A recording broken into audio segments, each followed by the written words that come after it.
Kniel is nogal 'n swaar gewig woord, want 'n mens kniel net wanneer dit saak maak. Soos wanneer jy in die oë van jou kleuter wil kyk, sodat hy kan voel dat jy daar is en dat jy sy wêreld verstaan waar hy nou is. Of die mooi kniel wanneer 'n jong man sy meisie wil vra met hom te trou.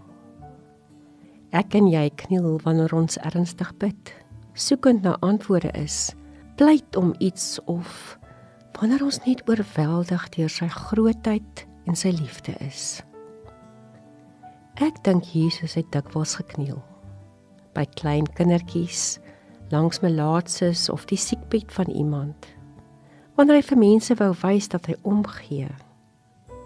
En dan lees ons natuurlik van die hartroerende kniel van ons redder in Getsemane, toe hy die Vader 3 maal gesmeek het, of daar nie 'n moontlikheid is dat die lydensbeker by hom verby kan gaan nie. So lees ons in Matteus 26 vers 39. Met sy gesig teen die grond het hy gebuig en begin bid. My Vader, is daar enige kans dat ek die pad wat vir my voorlê nie hoef te loop nie? Is daar 'n uitweg?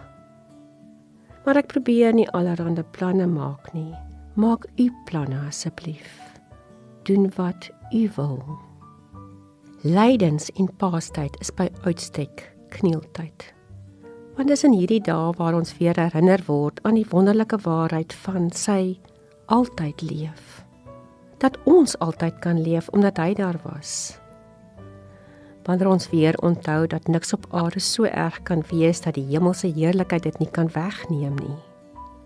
Dis in hierdie dae wat ons sy pyn en sterwe weer in ons harte voel, maar ook opnuut vreugde vind in sy opstanding. Dis in hierdie dae waar ons die oorstelpte blydskap van Maria kan ervaar, toe sy kniel voor hom en sy smeek, waar is my meester? En hy toe voor haar staan.